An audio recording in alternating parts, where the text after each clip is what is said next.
hopefully you will be back. This is Phil Dixon with another edition of This Day in Black Baseball History. And hey, welcome everyone. Um, I guess I'm celebrating of sorts. So let me tell you, I have some goals that I'm trying to hit maybe this weekend. I don't know. But anyway, we're going to definitely try to hit those goals by the end of the month. But let me tell you what goals I'm talking about. First of all, I am 32 subscribers away from 700, which is my goal for the end of the month. But I surely like to hit it before then if I can. So if you're subscribing, or if you haven't subscribed and maybe you're listening to the broadcast and you find some things interesting, go ahead and subscribe so at least you'll know when I'm on because I'm going to start coming. Well, actually, I've been coming on every night. I don't know if I will always come on every night. So right then it would be pretty important. And then also I'm going to set it up where you have to be a subscriber to actually interact. So to talk, you have to be a subscriber. So I'm going to set that up probably when I get to 700 subscribers. Right now, anyone can talk. So, but I certainly want you to participate. And let's see, also, I'm at 394 videos. So just imagine this. And most of these have been live. So I probably only put up maybe 5 videos. Haven't done a lot in the area. So that would be a growth area for me. But the most thing I've done, most of my whole activity has been these lives. So guys, you've had a chance to really interact with me. So hopefully you've enjoyed that.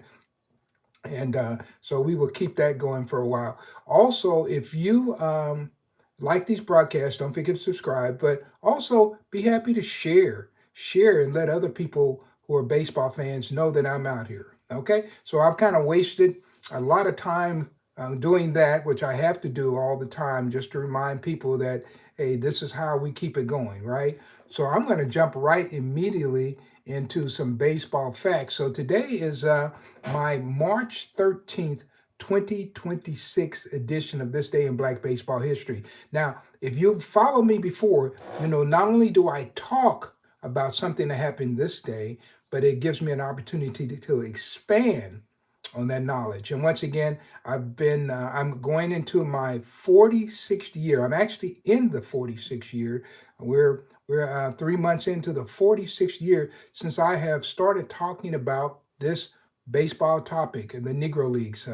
Years before that, I was one of those kids who walked around and I was like an encyclopedia of knowing about all the baseball figures and numbers and people and places, collected baseball cards, knew the history. But guys, I've been telling history on the Negro Leagues in a completely different way, right? Okay, so here's what we're going to do. We're going to jump in and I am going to give you these baseball feats and facts from this day. All right, so let's go to March 13th, 1908. And the Pittsburgh Giants, composed of some of the best players in the area, are ready to schedule games. And of course, they have Bowman, and that's not Emmett Bowman, that's his brother, of the old Smoky City Giants, and Robert P. Gilkerson of Buxton, Iowa. That's kind of interesting. I'm going to talk about that in a minute. They have Hall of Cleveland, don't know what his first name was, Garrison, formerly of the Acorns, and former Pittsburgh High School team. And so they have many others. And of course, Dick Garrison is the person you need to contact for games. And the secretary is going to be O.D. Cook. And he's going to also manage the team. Let me stop for a minute and speak about Robert P. Gilkerson. Yeah, I've been to where Gilkerson passed away. He passed away in Spring Valley, Illinois. I was up there speaking and had a wonderful time there. Spoke, and I was at Peru, Illinois. There's one other town I was at, right up in that little area there. I was there for a couple of days, and I had the pleasure of going to the cemetery where Gilkerson is buried. Now, Gilkerson was an outstanding baseball player early on, played for the Rabbit's Foot Company, played for several teams around Pittsburgh, and then he came out west, played for the Chicago Union Giants, then decided to get into management of his own.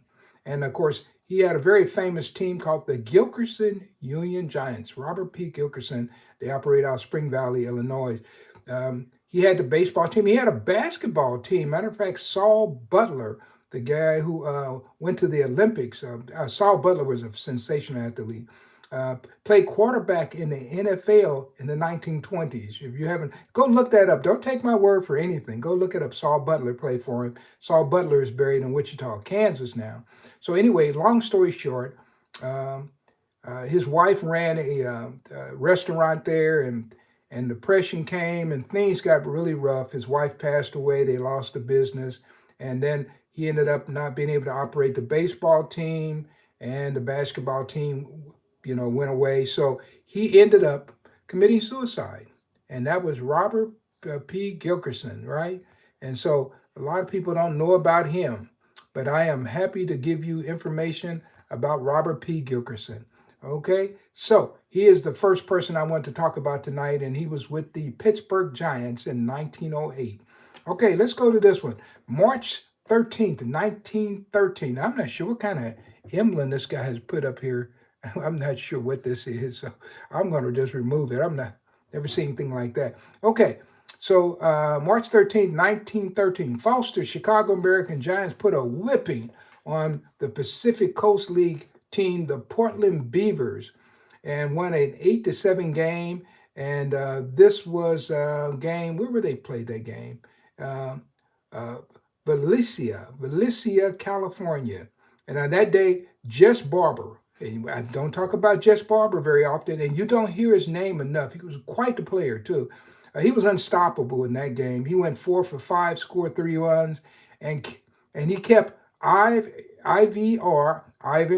Higginbotham, that was his name, on the ropes throughout the game. Now, you ever heard of Higginbotham? Now, I will tell you this. None of the players on Ruth Foster's team ever played in the American National League. However, Higginbotham, let me get his last name correct, Higginbotham, all right, he had, okay, and he was out as a pitcher. He had tossed 243.2 innings in the National League and posted a 10-14 lifetime record from 1906 to 1909 for the St. Louis Cardinals and the Cubs. But on this particular day, Pat Doherty, the great left-hander, I've talked about him many times. I wrote about him. I'll tell you about that in a minute. Pat Doherty struck out 7 to win the game, and they beat this guy named Ivan Higginbotham. So go look that up. And these were guys that played in the Pacific Coast League. And I'll just give you an example. In 1913, Higginbotham had tossed a no-hitter in the Pacific Coast League, and they were considered a Triple-A team. So they were one step under the major leagues. And of course, the National American League, they only had, 8 teams? So there were a lot of really good players, supposedly, in the minor league. But these guys are losing to black ball players you never heard of. Isn't that interesting? So what's the story there? So what do you think? So I'd be interested to know what you think, all right? So, all right then. So now if you're joining me, guys, if you like what I'm doing here, hit a subscribe, but also let me know where you're joining from, okay? That's always fun for me, and I can sometimes relate and tell you a story about that area, okay? So we've already covered Pittsburgh, and we were on the West Coast there, and now let's go out to this one. March 13, 1915. We're going to go to James Buster Clarkston, a.k.a. Buster Clarkston, is born in Hopkins, South Carolina. Now, he attended Wilberforce. Now, Wilberforce is an AME college, an HBCU college, probably the oldest black college in existence, in case you didn't know that. Somebody said from Columbus, Ohio. Well, we're almost right up in your neighborhood because Wilberforce is in Ohio. Yeah, so the actual campus is in Xenia, Ohio. Yeah, and I'm an AME, and so I can tell you a lot about that college. A lot of good players went there. How about this? One of their early players in baseball who went there was Saul White. Saul White went to Wilberforce, right? And so he came from Wilberforce, and he was signed by the Pittsburgh Crawfords. We're talking about Buster Clarkston now. And in 1938, the Crawfords sent him to Washington, D.C., to play with the team in Washington, the new league team, because the Cubans weren't in the league in 1938. I don't know if you knew that. And so they sit him over there along with Buddy Burbage. I did interview Buddy Burbage's widow. I did interview her, and one of the Spearman brothers. I couldn't tell which one they actually sent there because there were several Spearman brothers. Yes, somebody really knows about the Columbus and the Wilberforce. Appreciate that. I see the thumbs up. Yep. And so actually, it's behind me. I could grab it. I have a collection of Wilberforce yearbooks, and there are quite a few guys connected with black baseball and football that are in those yearbooks. So, yeah, important college, important college. So, thanks for that thumbs up on that. Okay, we're going to go back to Clarkston again. So from 1943 to 1945, he was in the United States Army. And I talk about this all the time because so many guys missed years out of their career because of World War II, the Korean War, World War One. But when I was growing up, the only players they talked about, with a few exceptions, with being they mentioned Ernie Banks or Willie Mays, being in the military and missing some time, but that's all they talked about. They never talked about all these black players, and some of them made the supreme sacrifice and never made it back home. I think about Specs Webster, who passed away from the pandemic in World War One. Great catcher. Dizzy Dismuke put him as one of his 9 greatest Negro League catchers. He never survived World War One. So whenever I see someone who's a veteran, I always try to let you know. And from time to time, I will put up a picture of one of these guys in their military uniform. All right. So, but now, okay. So Clarkson is back in the United States. And so, how about this one? In 1952, he appeared in 14 games for the National League Boston Braves, but he didn't stay up long, didn't get a really good opportunity.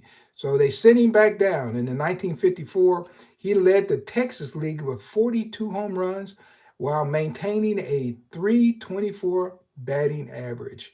And that's Buster Clarkston. I don't know how much you know about him, but yeah, a Wilberforce grad. All right. Okay, so let's keep it going here. And I'm going to go to a promoter. Now, remember, I think I tell the story about me meeting Elwood Parsons, the great promoter up in Dayton, Ohio. I've mentioned that story several times. And he was actually Olin Jelly Taylor's cousin.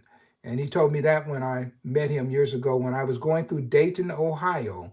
And this was probably in the 1980s when I met him.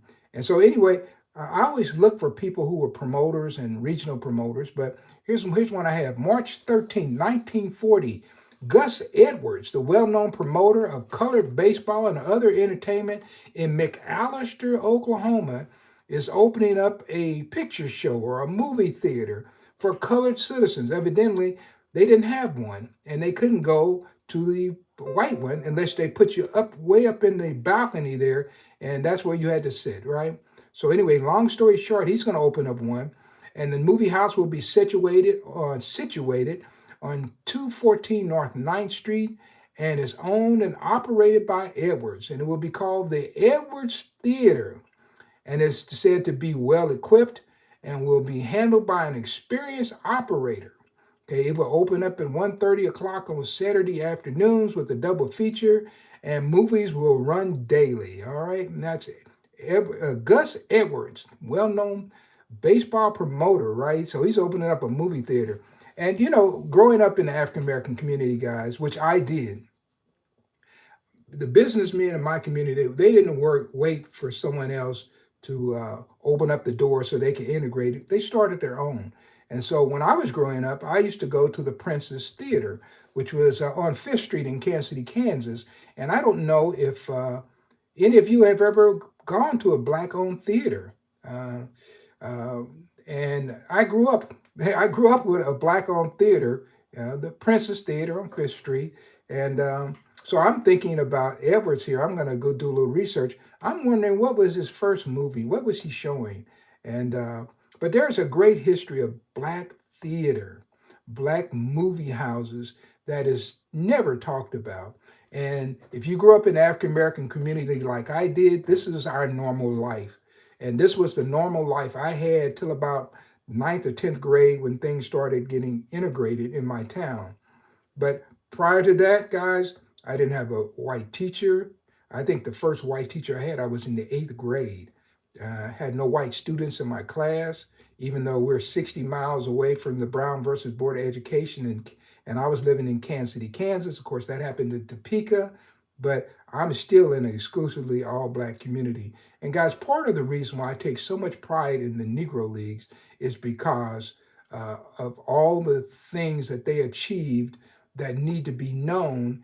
And I would not have known that had I not lived in a black community. And that really started me to having pride. Of course, the first baseball teams I play on going to be all black. I didn't play on a mixed baseball team until I was in the 9th grade, and they weren't very good. They weren't very good. The black teams I was playing on were much better. Somebody said, "Oh, hi again. Do you remember me?"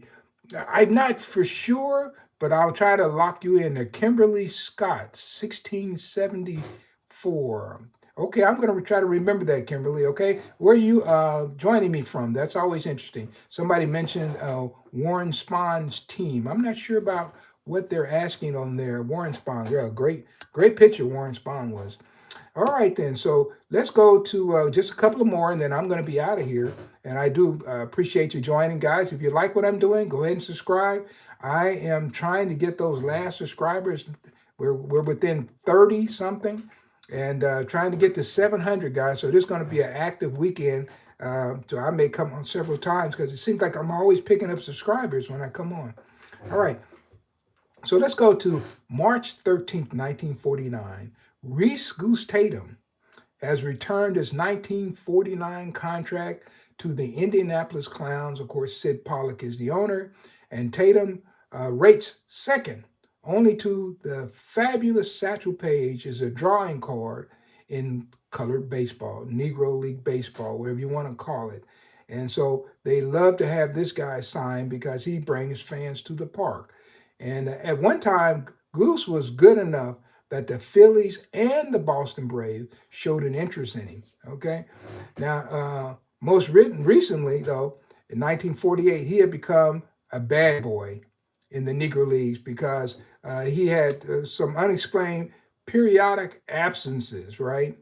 And so he said, "Oh, that's all behind me," and he is due to report as soon as the basketball season ends. Of course, he's playing with the Harlem Globetrotters, right? And so the Clowns exhibition season will start April 3rd at Jacksonville, Florida. And on May 1st, they're going to open up the 1949 season against the New York Cubans at the Polo Grounds, home of the New York Giants in New York, right? So I'm anxious to follow that, and I will bring you more details on that as we get to that particular day in history, all right? And then the last one I want to close with is, let's see, we want to go to March 13, 1995. How about this? Hall of Fame pitcher Leon Day died in Baltimore, Maryland. And Day, of course, got his professional start under Rap Dixon. The person who has the same last name as me, Dixon. Rap Dixon, great baseball player from Steelton, Pennsylvania. That's where he got his start. And I write about that in detail in my book, John Buck O'Neill, The Rookie, The Man, The Legacy. And no, not in that one. It's because I changed the title. I have an earlier one. The later one is John Buck O'Neill, The Rookie, His Words, His Voice. And then the reason I changed the title is this, guys. I wanted to update the book, and I had this idea. I wanted to use QR codes in the book. So if you scan the QR codes, you can hear actually Buck O'Neill being interviewed by me. And it's one of the earliest interviews that you will ever hear Buck O'Neill. So I had 11 specific QR codes that you can scan in that particular book. And you can hear Buck O'Neill. I think the longest one might be 2 minutes. So they're short, but they do let you hear the man. And these are things, you won't get this. If you go to YouTube, you won't get this because I've never released these interviews. So, but just know this, I was interviewing Buck O'Neill before Ken Burns. Just know this, all right? So, Leon Day, let me get back to Mr. Day. Years ago, I spoke in York, Pennsylvania, and I encouraged him to bring Leon down. And if you've ever listened to me before, he was with me about 4 days, and we talked. Man, you had all kind of great conversations about baseball, and we went to visit different people. I think at that particular time, Jake Stevens' brother was still alive. We stayed at the Yorktown Hotel where Jake Stevens used to work, and that's where we stayed at when we were in York, Pennsylvania. And I spoke for the library. And when I was there, guys, and Dave, if he was alive, he could vouch for this too. We were there when the United States invaded Kuwait, and so whatever year that was, the first times we were there. And actually, no, I take that back. When Iraq invaded Kuwait, that's where we were. So, and it just so happens that there was a lady from Kuwait who had come to hear me that day. And so I let her speak and tell us a little bit about her country. And so, guys, these are things that you just can't make up. This has been the life that I've lived and the people I've met along the way. And it's just been fabulous to know some of these Hall of Famers and to have spent time with them in ways that you could only dream of. And so there are lots of people who are going to put up posts about Leon Day today, and they probably never met Leon Day. They're going to put up posts, but for me, it's more than just a post. It's an experience. It's something that I cherish, right? So just know that we celebrate Leon Day today over and over again, and we're celebrating a lot of other people. So right now, if we give a summary, we've talked about Leon Day passing away in Baltimore.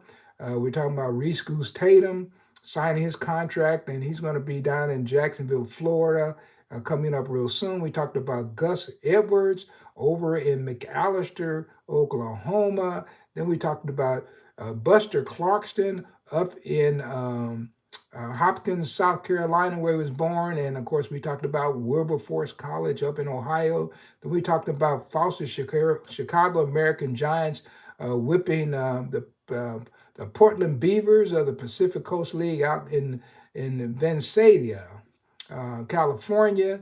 And then we started off in Pittsburgh. So this is the kind of broadcast that I do. And I would take you around the globe. And so as I close tonight, guys, just know that I am vastly approaching 400 broadcasts. And I would say, since only about 5 of those are videos, it's all been live. So I'm just talking, guys. I'm not scripted, and I'm just talking. And a lot of times I will answer questions that you have. And, I'm just using my vast knowledge. So it's hard to kind of stump me. One of these days we'll have to play Stump the Chump, and I'll be the chump, and then you guys try to stump me. If you can't stump me, that means you will be the chump. So we'll have some fun. And also, I'm going to come on here probably tomorrow. If you've ever seen my live performances, which many of you haven't, I usually open up with poetry. And so I am putting together a new poem for my tour that I plan on doing next year. And so guess what? I'm going to give you a line, and I'm going to hope that maybe you guys can give me the next line, and we will build this poem together. All right. And then I will recite it by memory, and it will be my opening poem for my next tour. And that's my next tour. Every couple of years I change the name of my tour. The last one I've been doing is called The Giants. And the reason I call the Giants, because so many teams were named the Giants that I have to tell you why they were called the Giants. And so I have a poem that I do called The Giants, and it was inspired by a song I heard from a singer. And I took it and spinned it off and made a poem out of it and added some more words, put a little baseball in it, and it's been a big hit. Been a big hit. And I used to open with that one, and then I close with the poem also. And many times I bring my trumpet along, and I may play "Take Me Out to the Ball Game." In other cases, I go to places and just play the national anthem. People are surprised that a baseball historian of my stature here, been doing this for years, was also a musician and can play the national anthem. without missing a beat. So it's been fun, guys. So I just want to thank you all for supporting me, guys. And remember, if you pick this broadcast up in rerun, just know that I want you to subscribe. Let's see if we can get to that 700 this weekend. We're about 30 away, guys. That's not a whole lot. And if enough people see the broadcast, they will come back because people want to see something with some substance on social media. And right now, guys, just know this: I'm commercial free. So there's no commercials. You can just put me on and you don't have to hit skip to go through. You can just put me on, lie in the bed and just listen. Listen to me go, okay? So anyway, that kind of does it for me tonight. So I do want to thank everybody for joining me. And I will see you tomorrow. I'm not sure what I'm doing, but whatever it will be different than anything you could find anywhere else. And so this is Phil Dixon, and this has been today's edition of This Day in Black Baseball History, the March 13th, 2026 edition. Thank you, and I'll see you real soon, guys.